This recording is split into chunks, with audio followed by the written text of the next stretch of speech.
என் உயிரிலும் மேலான அன்பு மாணவ சகோதரர்களுக்கு வணக்கம்.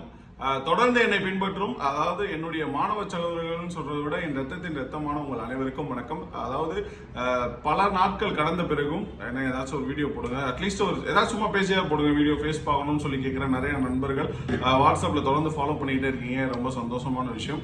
ஸோ இப்போ பார்த்தீங்க அப்படின்னா தமிழகத்தில் வருகின்ற நாடாளுமன்ற தேர்தல் வருது.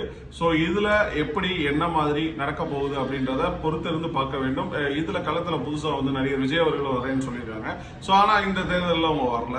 ஸோ நாடாளுமன்ற தேர்தல் அப்படின்றது வந்து பாத்தீங்க அப்படின்னா மாநில அரசுகளுக்கு கிடையாது, மத்திய அரசை தேர்ந்தெடுக்கக்கூடியது தான். அதாவது பிரதமர் மோடி இருக்கார் பார்த்தீங்களா, அவரை தேர்ந்தெடுக்கக்கூடிய எலெக்ஷன் மட்டும்தான் இந்த எலெக்ஷன். ஸோ அதை வந்து நல்லா மைண்ட்ல வச்சுக்கோங்க. ஸோ தமிழ்நாட்டில் ஏடிஎம்கேவா டிஎம்கேவான்னு யோசிக்காம மத்தியில காங்கிரஸா பிஜேபியான்னு மட்டும் யோசிங்க. ஸோ ஏன்னா இது வந்து முழுக்க முழுக்க மத்தியில் இருக்கக்கூடிய ஆட்சியை கான தேர்தல் தான் இந்த நாடாளுமன்ற தேர்தல்.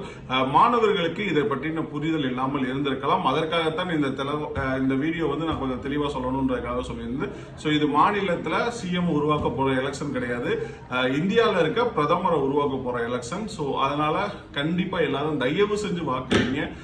அங்க யார் வரணும்னு நீங்க பிரியப்படுறீங்களோ, உங்களுக்கு எந்த சித்தாந்தம் பிடிச்சிருக்கோ, எந்த கட்சி நல்லது செய்வாங்கன்னு நினைக்கிறாங்களோ அவங்களுக்கு நீங்க ஆதரவு கொடுங்க. ஸோ என்னுடைய ஆதரவும் அனைத்து மாணவர்கள் முன்னேற்ற அமைப்பினுடைய ஆதரவும் இப்போதைக்கு நாங்க யாருக்குமே எதுவுமே சொல்லல. ஸோ அது வந்து எலெக்ஷன் டைம்ல எந்த கூட்டணி எப்படி போகுதுன்றத பார்த்துட்டு அதுக்கடுத்து முடிவு பண்ணிக்கலாம்.